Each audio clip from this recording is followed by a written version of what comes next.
Mystery Boxen. Wir suchen aus. Hakan.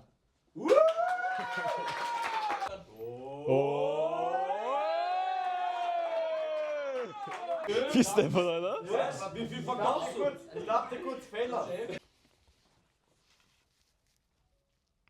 Adrian Dani. Und?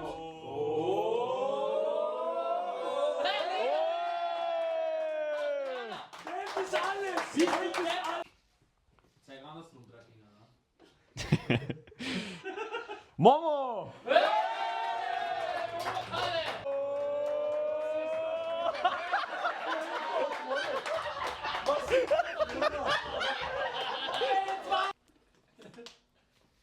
Sani. Ardit.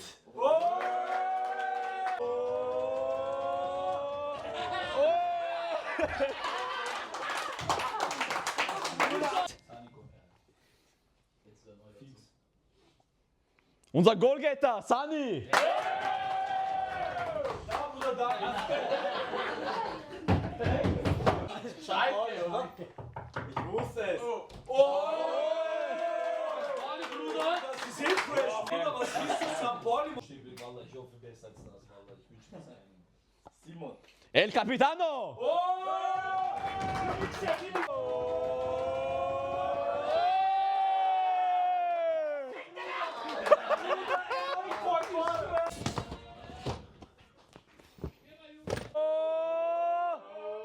Oh, ich dachte zuerst Chelsea, aber das ist krank. Achso, was ist das? Achso, er ist ein Wille, ich hab auch das.